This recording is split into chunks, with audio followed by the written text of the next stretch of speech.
শুক্রবার স্থানীয় সময় রাত থেকেই ইসরায়েলের মধ্যাঞ্চল সহ বিভিন্ন স্থানে হামলা অব্যাহত রেখেছে ইরান। ইসরায়েলি সংবাদ মাধ্যম জানায়, ইরানের ক্ষেপণাস্ত্রের আঘাতে রোশাইন এলাকার একটি অ্যাপার্টমেন্টে আগুন ধরে যায়। এছাড়া ভবন এবং বেশ কিছু রাস্তা ক্ষতিগ্রস্ত হয়েছে।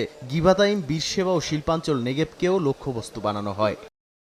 যুক্তরাষ্ট্রের A-10 মডেলের একটি যুদ্ধবিমান ভূপাতিত করার দাবিও করেছে ইরান। সিবিএস নিউজ জানায়, ইরানে বিধ্বস্ত হওয়া মার্কিন F-15 যুদ্ধবিমানের উদ্ধার অভিযানে অংশ নিয়েছিল A-10 ওয়ারথগ যুদ্ধবিমান। পরে সেটিও হামলার শিকার হয়। এমনকি উদ্ধার কাজে যাওয়া মার্কিন বাহিনীর দুটি ব্ল্যাক হক হেলিকপ্টারও ধ্বংসের দাবি করেছে তেহরান। ভূপাতিত করা বিমানের এক নিখোঁজ ক্রুকে খুঁজে বের করতে $৬৬,১০০ পুরস্কারের ঘোষণা দিয়েছে ইরানি প্রশাসন। মার্কিন বাহিনীও তাদেরকে খুঁজতে উদ্ধার অভিযান চালাচ্ছে। অন্যদিকে ইস্পাহানে একটি মার্কিন ড্রোন গুলি করে ভূপাতিতের দাবি করেছে ইরান।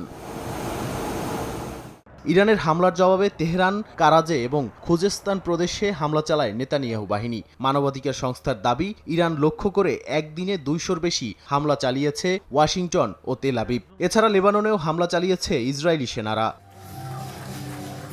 এদিকে যুদ্ধবিমান ভূপাতিতের প্রভাব ইরানের সঙ্গে প্রস্তাবিত আলোচনায় পড়বে না বলে জানিয়েছেন মার্কিন প্রেসিডেন্ট ডোনাল্ড ট্রাম্প। এর আগে সংবাদ সম্মেলনে ট্রাম্প বলেন, যুক্তরাষ্ট্র চাইলেই যে কোনো সময় হরমুজ প্রণালী খুলে দিতে পারে। ইরান যদি ২-৩ সপ্তাহের মধ্যে আলোচনায় রাজি না হয়, তাহলে আরও ভয়াবহ হামলার হুঁশিয়ারিও দেন তিনি। অন্যদিকে তেহরানকে প্রস্তর যুগে ফিরিয়ে নেওয়া হবে, ট্রাম্পের এই মন্তব্যের কড়া সমালোচনা করেছেন ইরানি প্রেসিডেন্ট মাসুদ পেজেশকিয়ান। বলেন, এমন বক্তব্য যুদ্ধাপরাধ করার ইচ্ছা প্রকাশ ছাড়া আর কিছুই না।